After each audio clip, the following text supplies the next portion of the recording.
It isn't any surprise that, yes, there are pockets of the population in Bountiful where the asthma rates are significantly higher. I'm Karen Bergesen, and this is my son, Lincoln Bergesen, and we live in Bountiful, which is in Davis County. And how long have you lived in Davis County? I grew up there most all of my life. A month ago, I was diagnosed with having asthma as well, and I started getting a respiratory infection in which I was coughing up blood. I was coughing so hard, and so for me to have asthma is a real shock. I would never have guessed it. I guess my lung function, what I thought was fine, is, you know, a third less than what it should be. Pollution does concentrate near its sources. So probably the people who are suffering from the worst pollution in the valley are probably near the refineries. I always did track, and I just liked to run, and I would run right next to the refinery there in West Bountiful, and so I didn't realize at the time how harmful it was.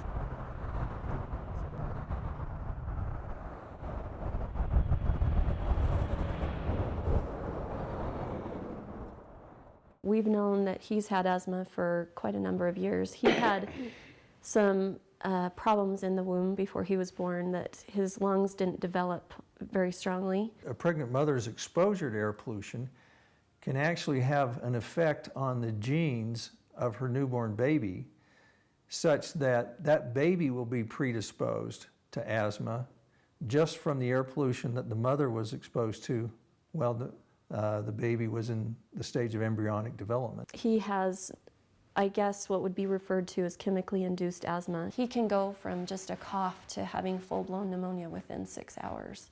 The study was done in New York City where a group of pregnant mothers had air pollution monitors attached to them during their pregnancy, and then they had blood drawn from their newborns on the day that those babies were born, and they found that those mothers that were exposed to the most air pollution, those newborn babies had 50% more genetic damage than the babies who were born to mothers who were exposed to less air pollution. On a number of occasions, I have tried to contact Holly Refinery directly, and they never return any emails or calls or letters that I have sent.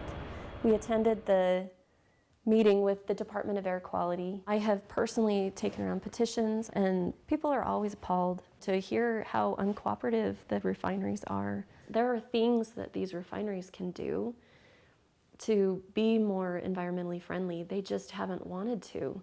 They'll just roll over and pay a fine and not deal with the problem. One of the most frequent times that they burn a lot is at night and on the weekends, when most people won't call and complain.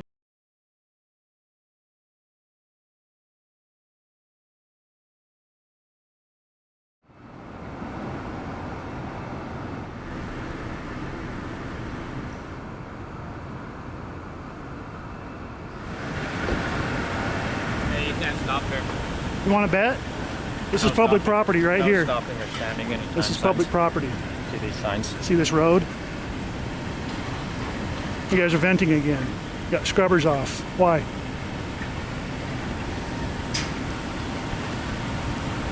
Here we are again after being harassed by one of the employees and having my arm put down in front of me with the camera, and it turned off. Well, we decided to come back a little get more of the flare.